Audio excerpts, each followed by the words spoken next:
maanta waxaan idin hayaa fursadii ugu qaalisanayd waxaan ila fadhiyaa fursadii oo qof ah Dr. Cabdiqaadir Aadan oo runtii ku guuleystay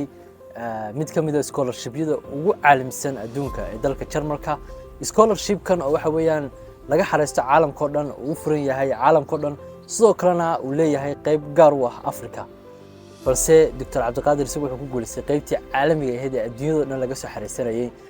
runtii waa dareemi kartaa qof dalkii hooyo waxa weeyaan wax ku bartay ku soo qoray shahaadooyinkiisa aan marnaba dhinacba u dhaafin jaamacadii waddanka ka baxay haddana ku guuleystay jaamacad caalami ah oo dalka Jarmalka ah oo aan garanayno dhibaatada loo maro si loo tago waddankaas isaguna laakiin isagoo waddankiisa jooga waa aqoontiisa ku gaaray ilaa heerkaas isagoo waxa weeyaan markuu jaamacadda tagana loo ogol yahay in la siiyo mushahar sidoo kale loo ogol yahay inuu familkiisa kaysan karo hadduu xaas leeyahay oo waxa weeyaan xaga kula noolaanayo runtii ma ahan fursadan yareysan karno markaan eegno markaan nahay dhalinyaro marka fursadan ma raba maanta bal inuu nooga waramo Dr. Cabdiqaadir scholarship-kaasi ugu guuleystay waxyaabihii ka caawiyay caqabadihii uu maray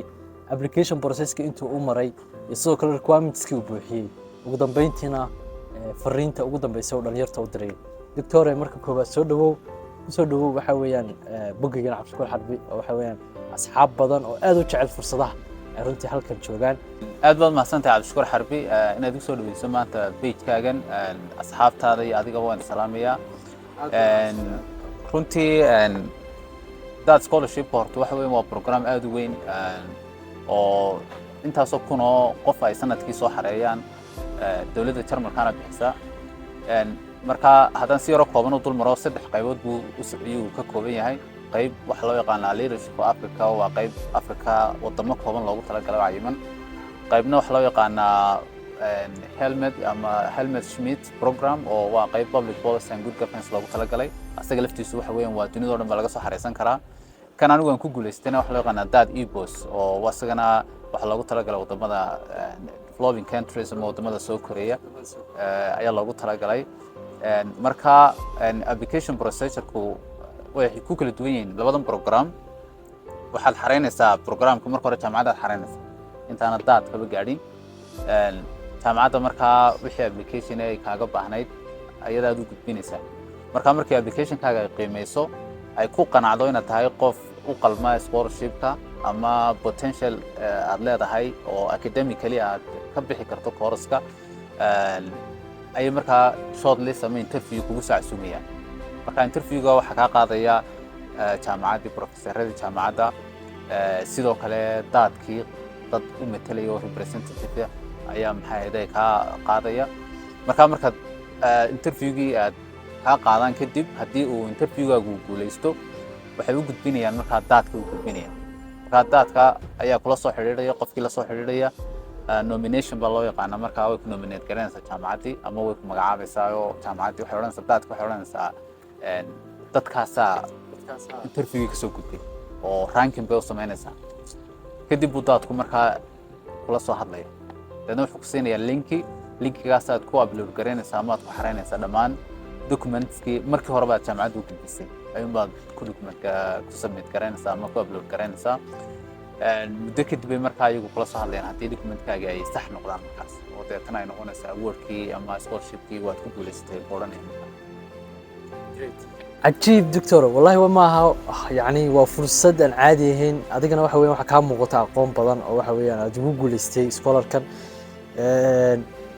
كنتي marka scholarship ama application la xareynay waxa jira requirements qofka looga baahan yahay sidoo kale process oo maro runtiina waa inta ugu badan ee ku failgaroobo marka nahay dhalinyar dalkii ku koray oo waxa weeyaan wax ku bartay inta ugu badan waxaan aaminsanahay dalka in shahaadooyinkiisa la aqoonsanayn ama heerkan aqooneed beenani gaarsiisanayn inaan ku guuleysano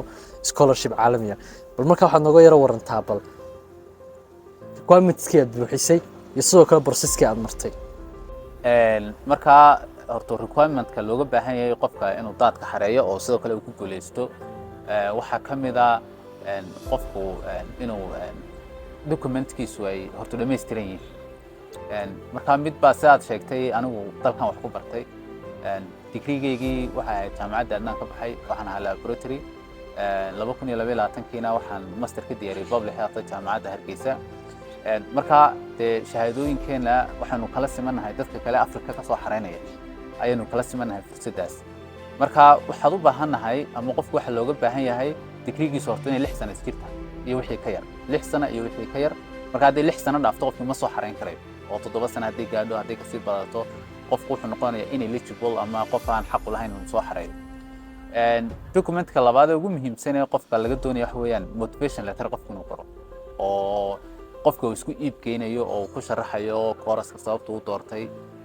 dad scholarshipka wuxuu ka caawin doono mustaqbalkiisa himilada qofkana uu leeyahay dalkii hooyo dee problems badan ay ka taagan yihiin sidoo qofka dhibaatooyinkana uu xalinayo sidoo kale markuu jarmalkii tago qofka waxyaabaha uu qorshaysan intaa uu ku sharaxo ayaa motivation letter la odhanayaa markaa qofka uu kusoo koobaya sidoo kale CV oo programkan wuxuu u baahan yahay dad e-postka loo yaqaan wuxuu u baahan yahay 2 sano oo shaqo khibrad shaqo inuu qofkani leeyahay marka 2daas sano haddii aad buuxiso CV-gaagii ayaad ku qoraysaa marka CV ba lagaaga baahan yahay waxaa jira dad form oo qofku website-ka uu ka download gareyn karo ama kala degi karo formkaas uu buuxinaya qofkaasi ama applicant-ku dadku ay buuxinayaan waxyaabaha kale loo baahan yahay waxaa ka mid ah qofku inuu warqad ka soo qorto jaamacaddii inuu English wax ku dhigan jiray 4 sano oo dadku IELTS inaad haysato ama TOEFL inaad haysato waajib maaha laakiin inaad 4 sano English wax ku soo dhiganaysay waa inaad jaamacaddii ka soo qoratid warqad loo yaqaan medium of instruction oo markaa English inaad wax ku soo dhigatay cadaynaysa sidoo kale qofka waxaa looga baahan yahay documentka oo xareynaya ee ugu muhiimsan marka formka laga imaado iyo shahaadooyinkii iyo CV-gii sidoo kale qofka waxa uu xareynayaa checklist wax loo yaqaan oo ku dhex jira meesha marka checklist-ga waa la degaysaa checklist-ku simple waxa weeyaan wixii lagaaga baahnaa baa kugu diyaarsan marka documentskaas oo dhan waad tigaraynaysaa dadna waad saxeexaysaa kadibna goordhow jaamacaddii waa u diraysaa markaas runtii saan ka arkayno scholarship-kani ma ahan kii koowaad oo xariistay scholarship badan ayaad runtii xariistay oo waxa weeyaan aad u badan kana markaa wuxuu noqday kii markii aad mar walba try